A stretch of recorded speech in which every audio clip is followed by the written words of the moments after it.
Dans une petite minute, il sera 15 h pile autour de la table dominicale du Carrefour de l'Info où Sophia et moi sommes très heureux de vous recevoir et de vous souhaiter la bienvenue chaque dimanche. Tenez les grands titres de ce dimanche, 7 avril. La fin du grand débat national. Discours demain d'Édouard Philippe au Grand Palais à Paris pour une première synthèse des 10 000 réunions locales. Mais pour les annonces, ce sera un peu plus tard. Emmanuel Macron évoque la mi-avril. Décryptage dans un instant avec Florian Tardif et puis nos invités en plateau. Très violent incendie hier soir dans le 19e arrondissement de Paris. Un immeuble récent partiellement détruit. Plusieurs étages en feu. Une explosion a eu lieu sur un balcon, mais aucune victime à déplorer. Rassemblement de la communauté algérienne, place de la République à Paris aujourd'hui. Déjà plusieurs centaines de personnes. Rassemblement après la démission du président Abdelaziz Bouteflika en début de semaine. Anne Maquignon est sur place. A tout de suite, Anne. 25 ans après le massacre de 800 000 personnes au Rwanda, Emmanuel Macron veut faire de chaque 7 avril une journée de commémoration. Une trentaine de chefs d'État aujourd'hui réunis à Kigali, la capitale. La France représentée par Hervé Berville, député d'origine rwandaise.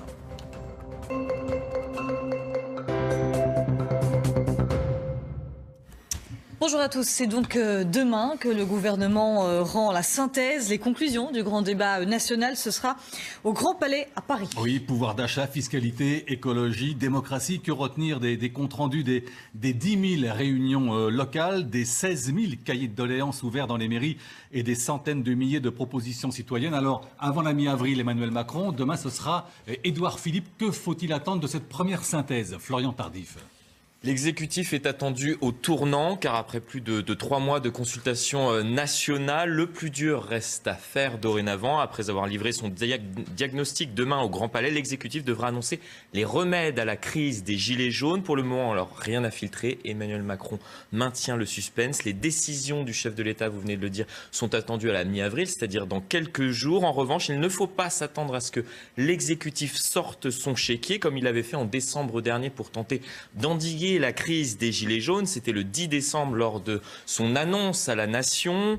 Il y aura forcément des insatisfaits. Le chef de l'État a prévenu. Il ne pourra pas y avoir 66 millions de réponses à l'issue de ce grand débat national. Pour autant, on peut s'appuyer sur les propositions de la majorité dévoilées en mars dernier pour tenter d'avoir une idée des mesures concrètes envisagées par l'exécutif. La réindexation des petites pensions de retraite. Sur l'inflation, l'une des revendications les plus formulées dans le cadre de ce grand débat national, une baisse de l'impôt sur le revenu pour la classe moyenne, les Français gagnant entre 1 à 3 fois le SMIC. Gérald Darmanin, dans les colonnes du JDD ce matin, estime que c'est une piste envisageable, une bonne piste. L'exécutif a également ouvert des portes dans le champ institutionnel avec l'instauration d'une dose de proportionnelle ainsi qu'une prise en compte peut-être du vote blanc. Plus de 80% des contributeurs y sont favorables. Ces mesures pourraient d'ailleurs être intégrées à la révision constitutionnelle à venir. Autant d'annonces qui vont être distillées au compte-gouttes jusqu'à l'été. Pourquoi? Eh bien parce que le gouvernement ne veut pas que les élections européennes qui vont qui approchent d'ici fin mai, ne se transforment sur un référendum sur les propositions du gouvernement. Florian Tardif, nos invités en plateau, Dominique Simard, bonjour, vous êtes colistier du RIC, du RIC, liste Gilets jaunes, et puis Arnaud Ardouin, journaliste politique, merci également d'être avec nous. Arnaud Ardouin, c'est une semaine cruciale pour l'exécutif, comme nous l'a dit Florian Tardif. À la fois crucial et pas crucial. Il y a tout un travail du calendrier, et Florian l'évoquait, c'est-à-dire qu'il faut à la fois dévoiler les piliers et ensuite égrener dans un délai suffisamment long, parce qu'il y a un enjeu fort, c'est la suite du mouvement des Gilets jaunes. Il a baissé, on a vu, il y a moins de monde dans les rues, mais il est là. Et ce mouvement ne s'arrête pas. Et il a donné rendez-vous le 20 avril, grand rassemblement.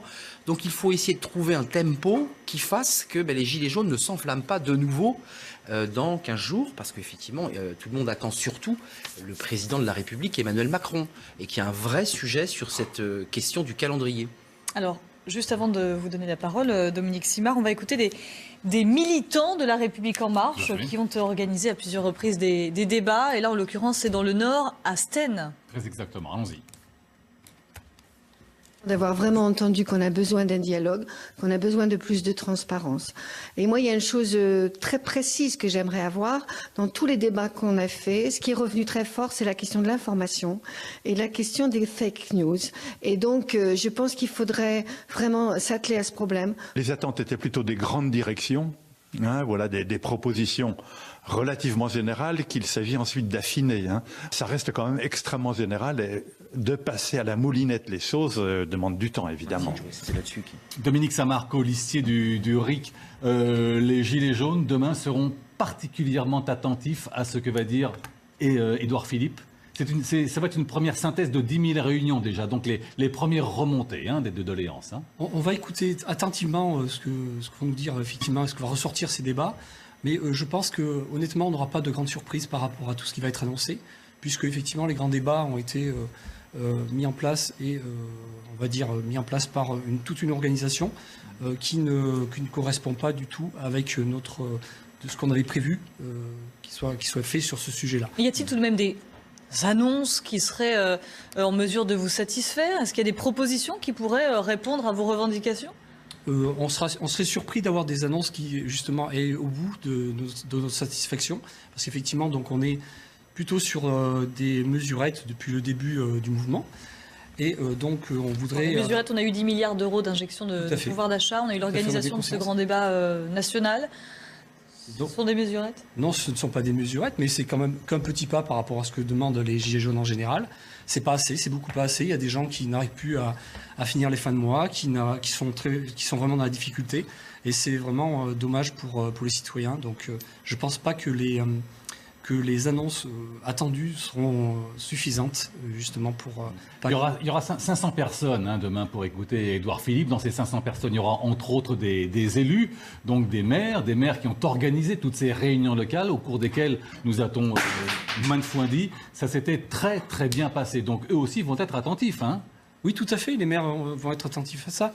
Mais bon, on a peut-être un manque de représentativité par rapport à ces débats. Donc on peut noter que ces débats, on a vu très peu de citoyens lambda, gilets jaunes qui étaient dans ces débats-là. Donc on peut... Il y en a eu. Il y aura des citoyens tirés au sort demain. Oui. Il y aura des citoyens tirés au sort qui ont participé à différentes réunions. On a quand même constaté cette anomalie. On va préciser, Dominique Samar, on ne l'a pas fait, vous êtes colistier du RIC, c'est une liste Gilets jaunes pour les élections européennes.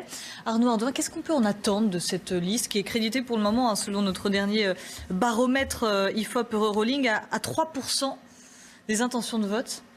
Il y a eu un effet gilet jaune incontestable, puisque les premières listes, avant les dissensions, avant les disputes, parce qu'il y a eu des moments très forts de tension entre vous, étaient créditées au-dessus de 10, on se souvient.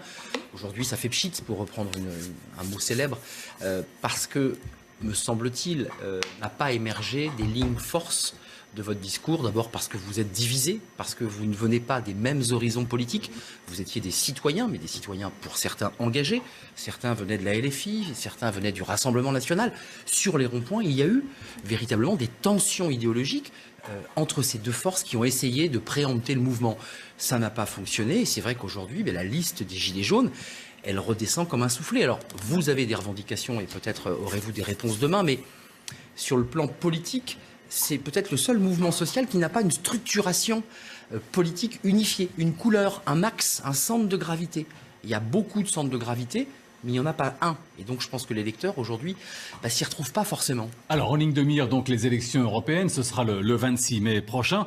On va écouter à ce propos Jordan Bardella. Il était ce matin invité du grand débat CNews européen Les Échos. C'est la tête de liste du Rassemblement national aux européennes. Et il a expliqué vouloir faire de cette élection un plébiscite pour ou contre Emmanuel Macron. On écoute Jordan Bardella. Je pense que ça doit être un référendum sur la politique qui est conduite par Macron. Si les Français sont satisfaits de la politique que mène Emmanuel Macron, de matraquage fiscal, d'injustice toujours plus importante à l'égard de nos compatriotes les plus précaires... On reviendra sur les affaires fiscales plus tard. Eh bien, qu'ils aillent voter pour la liste de La République En Marche, et s'ils souhaitent une autre offre politique, s'ils souhaitent mettre fin aux injustices qui sont celles de la politique d'Emmanuel Macron, eh bien qu'ils aillent voter massivement pour la seule liste capable de lui mettre un carton rouge et d'arriver en tête, à savoir la liste du Rassemblement national. Alors, pardon, Dominique Samar, est-ce que les Gilets jaunes attendent beaucoup aussi des européennes du 26 mai prochain? Il y a une grosse partie des Gilets jaunes attendent justement de retourner aux urnes pour faire valoir justement leur idée et leurs droits. Ouais. Nous, c'est ce qu'on fera. Donc, nous, on veut en mettre en place on veut redonner la parole aux citoyens. On va mettre en place des outils qui vont permettre justement au niveau des citoyens de pouvoir... Des outils donc, où les gens pourront voter et pourront donner leur avis C'est-à-dire que quand on aura des lois qui seront proposées au niveau du Parlement, on pourra justement proposer aux citoyens de pouvoir participer à ces votes, c'est-à-dire via les consulter avant de pouvoir appuyer sur le bouton « je vote oui », « je vote non ». Au moins, rendre les élections, le Parlement européen moins opaque, plus visible, accessible, pour l'ensemble des citoyens. Comment vous expliquez avoir rejeté un système politique dont vous faites maintenant partie avec cette liste? On ne rejette pas un système politique. On veut le transformer. Il n'y a aucun rejet du système politique. C'est pas du tout ce qu'on veut faire. Si on veut transformer ce système, on n'est pas contre l'arrêt, la suppression, quoi que ce soit. On est pour toutes les institutions. Par contre, on veut les transformer. On peut les transformer de différentes façons. Créer des assemblées citoyennes, revoir un petit peu ce qu'on peut faire au niveau local, au niveau des mairies, etc. On veut vraiment transformer le pays à ce niveau-là. Redonner la parole au peuple et aux citoyens qui le méritent. Alors, autre sujet dans l'actualité de ce dimanche, c'est un miracle. Il n'y a eu aucun blessé à déplorer après le spectaculaire incendie qui s'est déclenché hier soir dans un immeuble du 19e arrondissement de Paris. Plusieurs étages de l'immeuble ont été détruits par les flammes. On a entendu une explosion. Emma Guessel était sur place pour CNews. C'est ici, dans ce gymnase juste derrière moi, qu'ont dormi les résidents de l'immeuble qui a brûlé hier soir aux alentours de 21h, à quelques mètres d'ici. Alors ils ont été accueillis par des bénévoles dans ce gymnase. Ceux qui nous avons croisés nous ont dit être encore très choqués de ce qui s'est passé hier soir. Nous avons pu recueillir quelques témoignages. Je vous propose de les écouter. Les jeunes sont venus, ils ont tapé à la porte de chez moi, où il y avait ma femme et mes 2 filles, et puis ils les ont fait descendre rapidement. Moi j'étais pas là, et puis à peine elles sont arrivées en bas qu'il y a eu la détonation, ça a explosé directement. 2 chambres de mes enfants, 2 chambres de mes filles et de mes garçons qui sont carrément calcinés d'ici. Ça me fait mal au cœur. Dans ce gymnase, un adjoint au maire du 19e arrondissement est resté avec eux toute la nuit.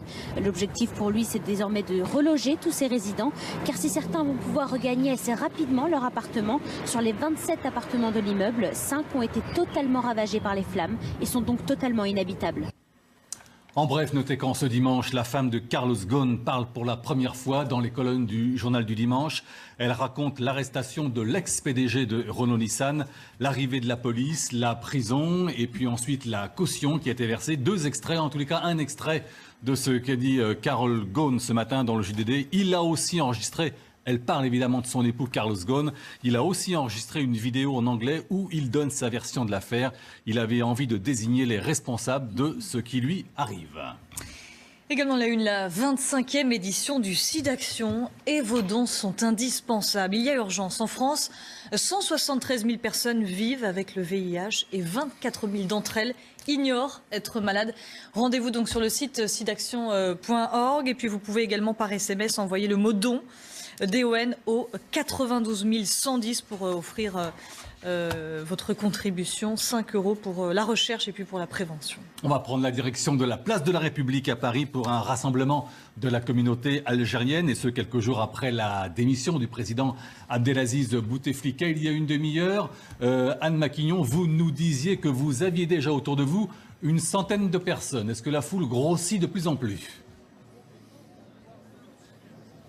Ah bien oui, la communauté algérienne est plutôt bien représentée ici, place de la République. Ils sont plusieurs centaines cet après-midi, tous ou presque venus équipés d'un drapeau de leur pays accroché sur leurs épaules ou au bout d'un bâton pour en faire un drapeau. C'est donc le drapeau de leur pays qui flotte sur la place de la République cet après-midi. Et le message de ces manifestants est clair, ils veulent continuer de montrer que leur peuple est déterminé à changer tout le système. Alors bien évidemment, leur président Abdelaziz Bouteflika a démissionné cette semaine, mais le combat n'est pas terminé pour eux. Ils veulent mettre fin à tout le système politique en Algérie et ils continuent de descendre dans la rue donc pour venir à bout de ce système. C'est ce qu'ils nous ont expliqué au micro d'Olivier Gangloff tout à l'heure. Le peuple s'est réveillé. Maintenant, on n'a pas de président. Maintenant, nous avons un vide constitutionnel. Il y a certains gens qui optent les solutions politiques et d'autres qui optent pour des solutions constitutionnelles. La Constitution, elle est fragile en Algérie. Notre Constitution, à elle seule, ne peut pas donner toute la solution. Ce peuple est déterminé, ce peuple est là de l'espoir, ce peuple, il va y aller jusqu'au bout, il ne réchigne pas, il ne recule pas, ils ne vont pas, il ne se compromettra pas. Il va libérer cette Algérie. Les manifestants veulent donc mettre fin au système. Ils n'ont plus confiance dans le système politique en Algérie, mais ils nous l'ont dit, l'armée et le peuple doivent travailler aujourd'hui main dans la main, peuple et armée et son frère. Ils veulent donc continuer de descendre dans la rue pour que le peuple aujourd'hui décide de son avenir. Le peuple algérien est en train d'écrire son histoire, nous a-t-on dit. Merci beaucoup, Anne Maquignon, avec Olivier Gangloff derrière la caméra. Le génocide du Rwanda, c'était il y a 25 ans, avec un bilan épouvantable de 800 000 morts. La plupart appartenaient à la communauté Tutsi. Oui, et en France, une marche commémorative est prévue ce dimanche. D'ailleurs, notez qu'Emmanuel Macron désire faire maintenant de chaque 7 avril une journée de commémoration pour le Rwanda. Et certains auteurs de cette barbarie sont toujours en fuite aujourd'hui. Une cellule spéciale d'investigation a été créée pour les traquer dans le monde entier. Cécile Sauzet, explication.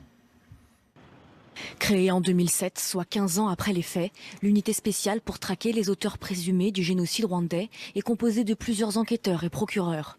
Mais pour des raisons de sécurité, seul le porte-parole de cette cellule peut être filmé. Sur cette affiche, il nous montre quelques-unes des photos des personnes recherchées à travers le monde. Jusqu'à présent, rédigé et envoyé plus de 1000 actes d'accusation et des mandats d'arrêt internationaux. Ils ont été envoyés à l'étranger dans 32 pays. Les Gacaca, c'est le nom donné au Rwanda aux tribunaux populaires. Entre 2005 et 2012, près de 2 millions de personnes ont été jugées et condamnées pour 65% d'entre elles. Mais 72 000 fugitifs ont eu des peines par contumace. 25 ans après le génocide qui a fait 800 000 morts, nombre de donneurs d'ordre sont restés impunis. 22 procès ont été menés à l'étranger et sur ces 22, dans 21 cas, les suspects ont été condamnés à l'étranger.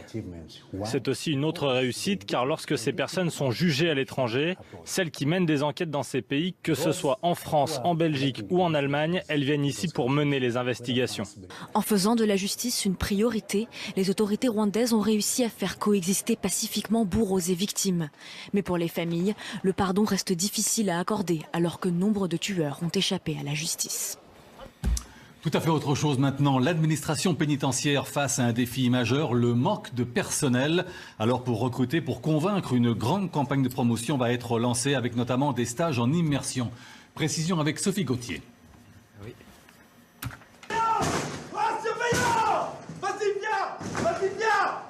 En formation Bac Pro Sécurité, ce lycéen découvre le métier de surveillant de prison. Calmement, s'énerver, ça sert à rien, monsieur.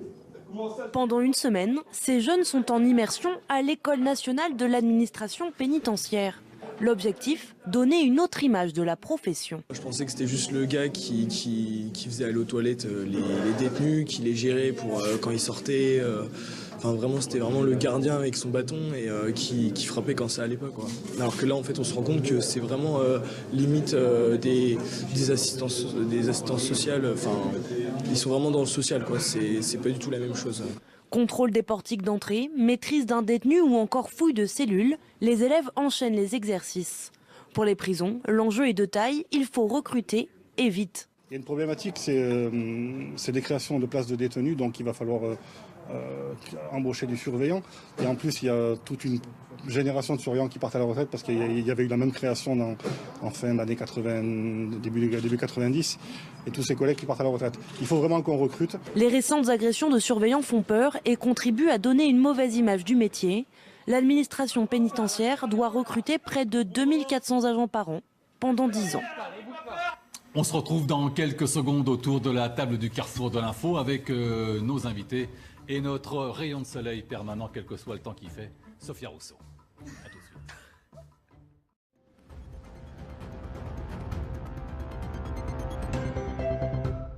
Pas certain que les lendemains soient particulièrement chantants au Racing 92. La débâcle face à Toulouse en Coupe d'Europe a laissé des traces. Problème, à l'heure de se relever, le Racing se déplace à Clermont. Peu de chance d'y trouver une main tendue. Il faut qu'on reparte, qu'on se remette bien sûr la tête à l'endroit. C'est un match dimanche bien sûr qui sera difficile. C'est pas le meilleur endroit en tout cas en France, pour aller se refaire. La course pour intégrer le wagon des barragistes est dense. À 6 journées du terme de la saison régulière, impossible pour les prétendants d'imaginer faire un voyage à vide, même quand on se déplace chez la seule équipe toujours invaincue à domicile. Chez eux, il laisse très peu d'opportunités à leur adversaire. Donc si on arrive en pensant encore à la déception du week-end dernier, je pense que ça va nous faire drôle. Un déplacement d'autant plus redouté que les Racingmen voient en Clermont l'équipe la plus complète du championnat. Le jeu que développe Toulouse, Clermont est capable de le faire, mais ils sont capables aussi d'avoir un jeu plus fermé avec beaucoup de puissance et beaucoup de force. Ils ont des qualités de jeu au pied, aussi ils peuvent contourner les défenses qui peuvent monter, donc c'est très très difficile de jouer contre eux. La preuve, au match aller, Clermont s'était imposé 40-17 sur la pelouse du Racing 92.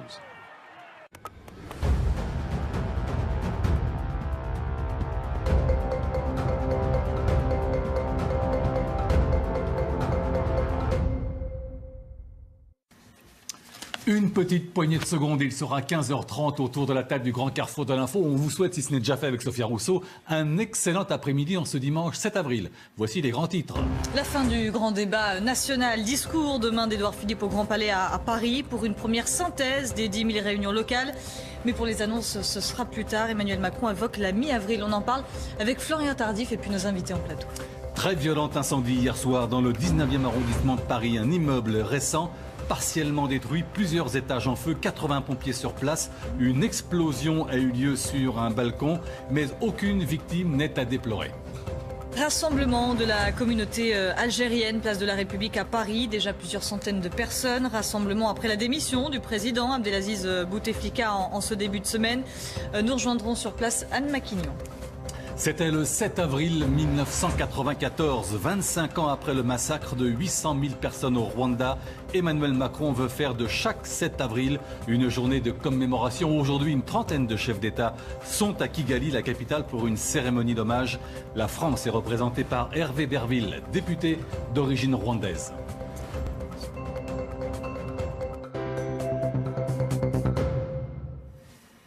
C'est donc demain que le gouvernement rend la synthèse, les conclusions du grand débat national. Ce sera au Grand Palais à Paris. Oui, pouvoir d'achat, fiscalité, écologie, démocratie. Alors que retenir des comptes rendus des 10 000 réunions locales et aussi des 16 000 cahiers de doléances ouverts dans les mairies et des centaines de millions de propositions citoyennes. Donc demain, grand discours dans un premier temps d'Édouard Philippe, Florian Tardif. Que doit-on en attendre et même que doit-on en espérer ?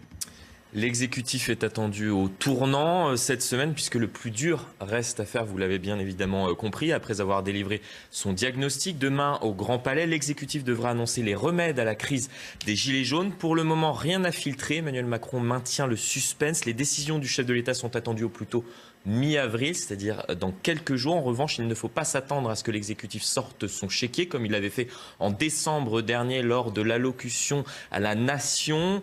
Il y aura forcément des insatisfaits, précise le chef de l'État. Il ne pourra pas y avoir 66 millions de réponses à ce grand débat national, disait-il lors de son déplacement en Bretagne, c'était la semaine dernière. Pour autant, on peut s'appuyer sur les propositions de la majorité dévoilées en mars dernier afin d'avoir une idée des mesures concrètes envisagées par l'exécutif. La réindexation des petites pensions de retraite sur l'inflation, l'une des revendications les plus formulées dans le cadre de ce grand débat national. Une baisse de l'impôt sur le revenu pour la classe moyenne.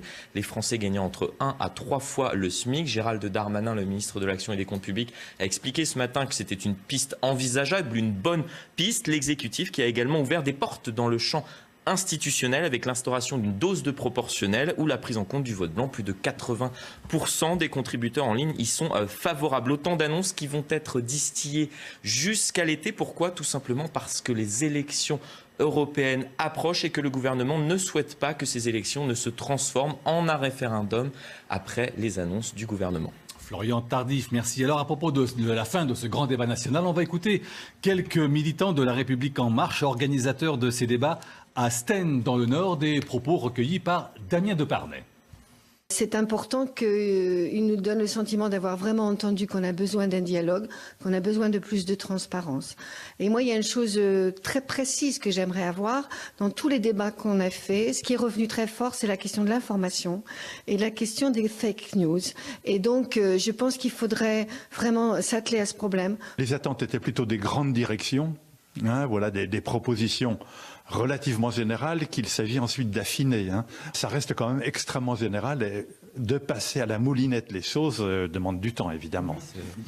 Arnaud Ardouin, journaliste politique, il se chuchote que Emmanuel Macron et le gouvernement souhaiteraient prolonger ces échanges, ces grands débats. Ils auraient tort de ne pas en profiter. Il faut capitaliser sur ces échanges. Il faut entendre la France insoumise qui, depuis des semaines, explique qu'il faut que ça soit comptabilisé dans le temps de parole de campagne. C'est un vrai sujet. C'est vrai que ça a été des heures d'antenne diffusées ici sur CNews et ailleurs. C'est un vrai sujet. Est-ce que le président doit continuer à monopoliser la parole? Ça, c'est un premier sujet. Puis il y a un deuxième sujet qui est important par rapport aux Gilets jaunes. La quadrature est complexe. Il ne faut pas dépenser d'argent. On va atteindre les 100 milliards de déficit budgétaire, il faut le rappeler. C'est une équation qu'a le ministre Darmanin qui s'exprime dans le JDD. Je pense que le gouvernement est en train d'essayer de réfléchir à des mesures symboliques qui ne coûtent pas cher. Et parmi les mesures symboliques qui ne coûtent pas d'argent, c'est redonner la parole aux citoyens. Et je pense qu'il y aura, dans les propositions déjà d'amorce demain au Grand Palais, l'idée qui, pour retisser ce lien avec les Français, eh bien, il faut leur redonner la parole. Une des revendications des Gilets jaunes. Et ça coûte pas cher. Ça, c'est contenu dans la réforme de la Constitution, qui est dans les tiroirs de l'Assemblée nationale. Et je pense que cette idée-là va émerger parce que elle n'a pas de coût. Elle est facile, celle-ci. Arnaud Ardouin, vous évoquiez l'interview de Gérald Darmanin dans le JDD parmi les pistes. Et je me tourne vers vous, Dominique Sama. La taxe d'habitation, la suppression de la taxe d'habitation ou encore la suppression de certaines niches fiscales.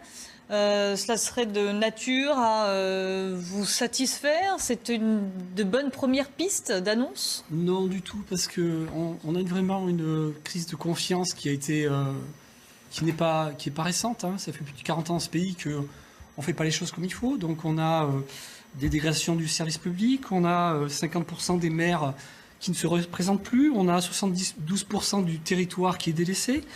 On a 60% des Français qui ont peur d'un déclassement de leur statut, de leur classe. Ils ont peur d'une déliquescence programmée qui vont leur tomber dessus. Donc tout le monde est concerné. Donc 16% des métropoles captent 80% du PIB. C'est des chiffres qui sont quand même qui sont au-delà de ce qu'on pourrait croire par rapport au territoire. Moi, je suis quelqu'un du territoire.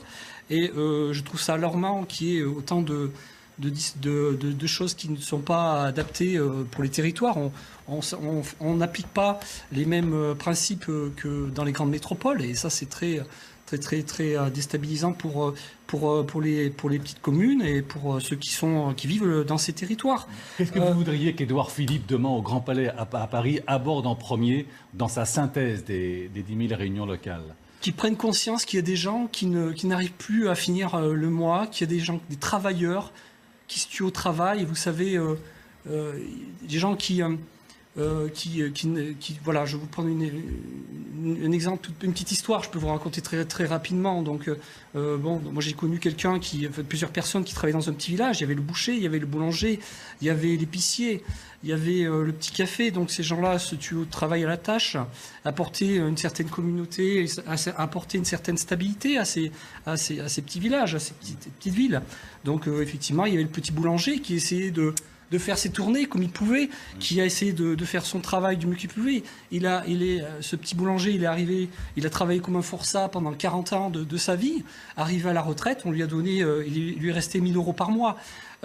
Arrivé à cette retraite, il était épuisé. Il était épuisé, ce petit boulanger. Il en avait ras-le-bol. Et ce petit boulanger, justement, qu'est-ce qui s'est passé? Il n'a pas profité de sa retraite. Hein. Donc il a fait un AVC, après il a fait un cancer du foie, il a été malade. Et ce petit boulanger, c'était mon père. Donc voilà, donc c'est un exemple où les gens travaillent toute une vie, se retrouvent avec 1 000 €. Et maintenant, on a appris récemment que les pensions de reversion allaient divisées par 2 pour les veuves. Imaginez les veuves qui ont 1 000 €. Elles se retrouvent avec 500 € personnellement, c'est plus possible. Donc on arrive à des situations où les gens n'arrivent plus à vivre de leur travail, ils sont plus considérés, et quand ils ont fini leur carrière, il ne leur reste plus rien. Donc c'est intenable, la situation n'est plus tenable dans ce pays.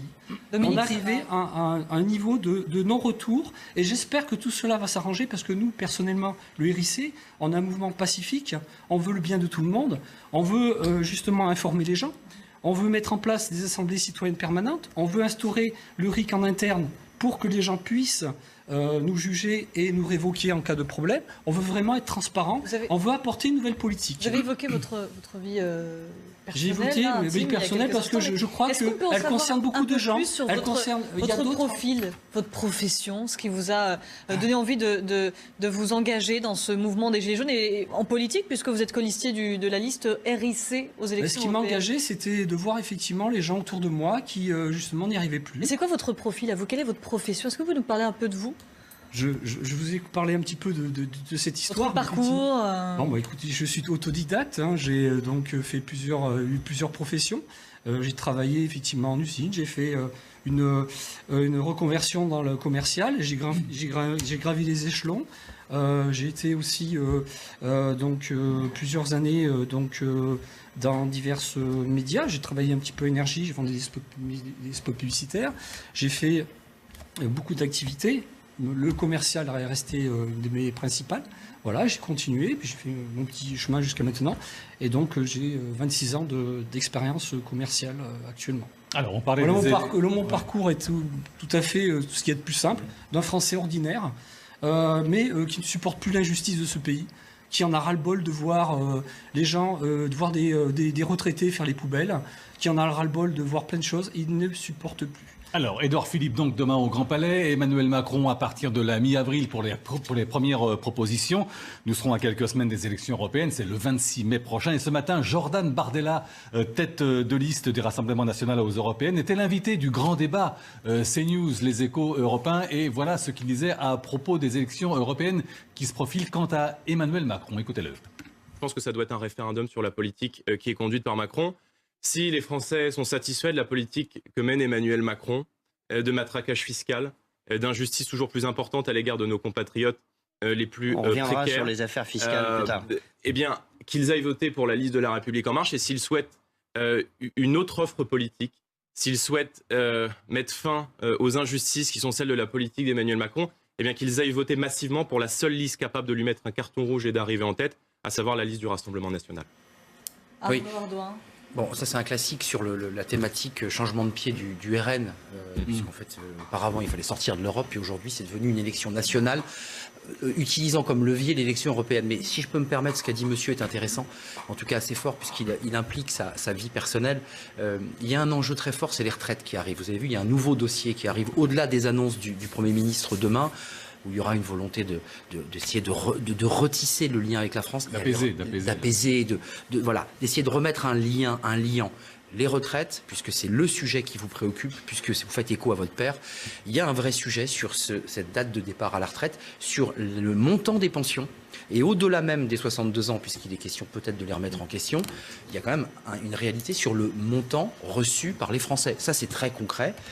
Ils ont travaillé salariés, profession libérale ou indépendants, 40 ans, 42 ans.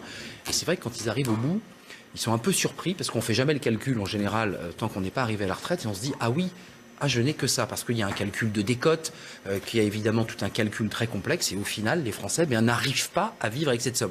L'enjeu des retraites est fondamental, d'autant que Agirc Arco arrive à l'équilibre, il faut quand même le signaler. Les chiffres sont bien meilleurs qu'annoncés. Il y a donc peut-être une petite cagnotte, il y a peut-être à redistribuer et à peut-être revaloriser les pensions. Ça, c'est un sujet avec l'Europe, puisque les élections européennes sont là. Il y a les déficits, il y a Maastricht. Et il y a un pays, la France, qui n'a pas réussi, malgré les efforts d'Emmanuel Macron, à endiguer ce déficit. Donc cette espèce de quadrature est complexe. Mais je pense que les retraites est un des éléments du calendrier sur lequel le gouvernement devrait, je pense, faire des annonces. Je ne dis pas qu'il va en faire, mais il devrait en faire. Alors, autre sujet dans ce dimanche, pas de blessés, aucune victime, et c'est un miracle après le spectaculaire incendie qui s'est déclenché hier soir dans un immeuble relativement récent du 19e arrondissement de Paris. Plusieurs étages d'un immeuble détruit par les flammes, 80 pompiers étaient sur place et Emma Guessel l'était également pour CNews. C'est ici, dans ce gymnase juste derrière moi, qu'ont dormi les résidents de l'immeuble qui a brûlé hier soir aux alentours de 21h, à quelques mètres d'ici. Alors ils ont été accueillis par des bénévoles dans ce gymnase.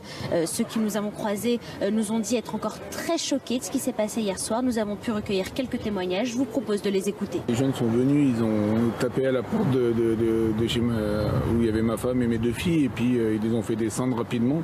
Moi j'étais pas là, et puis à peine elles sont arrivées en bas qu'il y a eu la détonation, que ça a explosé directement. 2 chambres de mes enfants, des chambres de mes filles et de mes garçons qui sont carrément calcinés d'ici. Ça me fait mal au cœur. Dans ce gymnase, un adjoint au maire du 19e arrondissement est resté avec eux toute la nuit. L'objectif pour lui, c'est désormais de reloger tous ces résidents, car si certains vont pouvoir regagner assez rapidement leur appartement, sur les 27 appartements de l'immeuble, 5 ont été totalement ravagés par les flammes et sont donc totalement inhabitables. La femme de Carlos Ghosn parle pour la première fois dans le journal du dimanche. Aujourd'hui, elle raconte l'arrestation de l'ancien PDG de Renault-Nissan, l'arrivée de la police, la prison. Regardez cet extrait de son interview. Tout le monde l'a laissé tomber. Il a lui aussi enregistré une vidéo en anglais où il donne sa version de l'affaire. Il avait envie de désigner les responsables de ce qui lui arrive. Voilà une vidéo qui devrait, dans les prochains jours, manifestement, nous parvenir. Allez, on va prendre la direction de la place de la République à présent pour rejoindre Anne Maquignon parce que un rassemblement de la communauté algérienne a lieu depuis quelques instants. Et vous me disiez tout à l'heure encore, Anne, qu'il y avait beaucoup de monde actuellement autour de vous, hein, avec Olivier Gangloff. Ah bien oui, une communauté algérienne fortement représentée ce dimanche après-midi. Vous pouvez le voir sur ces images d'Olivier Gangloff. Les Algériens français sont venus ici, place de la République, quasiment tous avec un drapeau de leur pays accroché sur un bâton pour en faire un drapeau ou encore sur leurs épaules. C'est bien le drapeau de l'Algérie qui flotte sur la place de la République ce dimanche après-midi. Ce qu'ils veulent aujourd'hui, c'est montrer que le peuple algérien est toujours déterminé. Bien évidemment, l'ancien président Abdelaziz Bouteflika a démissionné cette semaine, mais le combat n'est pas terminé pour eux. Ils veulent mettre fin à tout leur système politique. C'est ce qu'ils nous ont expliqué au micro d'Olivier Gangloff. Écoutez. On s'est réveillé. Maintenant, on n'a pas de président. Maintenant, nous avons un vide constitutionnel. Il y a certains gens qui optent les solutions politiques et d'autres qui optent pour des solutions constitutionnelles. La Constitution, elle est fragile en Algérie. Notre Constitution, à elle seule, ne peut pas donner toute la solution. Ce peuple est déterminé, ce peuple est là de l'espoir, ce peuple, il va y aller jusqu'au bout. Il ne réchigne pas, il ne recule pas, ils ne vont pas, il ne se compromettra pas. Il va libérer cette Algérie. Se débarrasser de leur système politique, mais les Algériens représentés ici aujourd'hui nous ont aussi expliqué qu'ils voulaient continuer à travailler avec l'armée. Le peuple et l'armée sont des frères, ils doivent travailler main dans la main pour la transition politique du pays. En tout cas, les Algériens sont déterminés à continuer de descendre dans la rue pour arriver à diriger leur pays aujourd'hui. Le génocide du Rwanda, c'était il y a exactement 25 ans, le 7 avril 1994, avec un bilan épouvantable de 800 000 morts. La plupart appartenaient à la communauté Tutsi. En France, une marche commémorative est prévue en ce dimanche. Certains auteurs de cette barbarie sont toujours en fuite aujourd'hui. Une cellule spéciale d'investigation a été créée pour les traquer dans le monde entier. Regardez ce sujet, il est signé Cécile Sauzet. Créée en 2007, soit 15 ans après les faits, l'unité spéciale pour traquer les auteurs présumés du génocide rwandais est composée de plusieurs enquêteurs et procureurs. Mais pour des raisons de sécurité, seul le porte-parole de cette cellule peut être filmé. Sur cette affiche, il nous montre quelques-unes des photos des personnes recherchées à travers le monde. Jusqu'à présent, rédigé et envoyé plus de 1000 actes d'accusation et des mandats d'arrêt internationaux. Ils ont été envoyés à l'étranger dans 32 pays. Les Gacaca, c'est le nom donné au Rwanda aux tribunaux populaires. Entre 2005 et 2012, près de 2 millions de personnes ont été jugées et condamnées pour 65% d'entre elles. Mais 72 000 fugitifs ont eu des peines par contumace. 25 ans après le génocide qui a fait 800 000 morts, nombre de donneurs d'ordre sont restés impunis. 22 procès ont été menés à l'étranger et sur ces 22, dans 21 cas, les suspects ont été condamnés à l'étranger. C'est aussi une autre réussite car lorsque ces personnes sont jugées à l'étranger, celles qui mènent des enquêtes dans ces pays, que ce soit en France, en Belgique ou en Allemagne, elles viennent ici pour mener les investigations.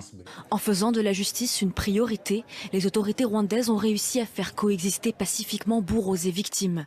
Mais pour les familles, le pardon reste difficile à accorder alors que nombre de tueurs ont échappé à la justice. La 25e édition du SIDAction et vos dons sont indispensables. Elle se poursuit jusqu'à ce soir et il y a urgence en France. 173 000 personnes vivent avec le VIH et 24 000 d'entre elles ignorent être malades. Alors, vous avez rendez-vous sur sidaction.org et par SMS, bien sûr, envoyant le mot don, D-O-N, au 92 110 pour offrir 5 € et bien sûr un numéro de téléphone à conserver, c'est le 110. Et on va prendre la direction de la Gironde de Bordeaux précisément puisque c'est l'attraction des visites le week-end, c'est le Muséum de sciences et de la nature. Il a rouvert ses portes après de longues années de travaux. Les collections naturalisées et autres merveilles retrouvent enfin leur place dans les vitrines pour être admirées par les visiteurs curieux. Jérôme, nous.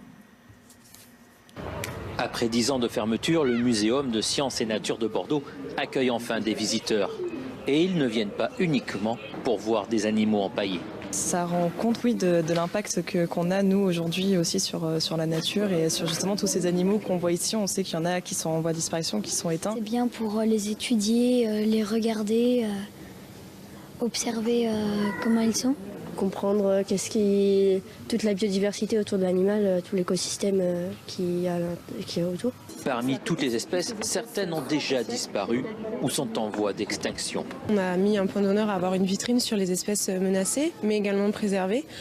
Et c'est important parce que c'est à ça que sert un muséum d'histoire naturelle, à sensibiliser les gens sur la nature, sur l'environnement qui nous entoure et à le préserver le plus possible. Dans ces salles, de nombreux écrans sont à disposition du public, mais il règne toujours une ambiance particulière dans un muséum d'histoire naturelle. Nous avons voulu garder ce lien avec l'ancien et le moderne et on a restauré celle des vitrines patrimoniales 19e qui avaient un caractère un peu exceptionnel et qui permettent au public qui connaissait le musée avant de s'ancrer dans ce souvenir mais qui est traité de façon complètement nouvelle. 3500 espèces sont exposées au public sur le million disponible dans le stock et régulièrement des expositions temporaires seront organisées pour pouvoir en découvrir quelques nouvelles pièces. Très très belle exposition à ne pas manquer. Voilà pour l'essentiel de l'actualité. On se retrouve dans quelques instants avec nos invités puis nos reporters sur le terrain. Exactement. À tout de suite. Merci.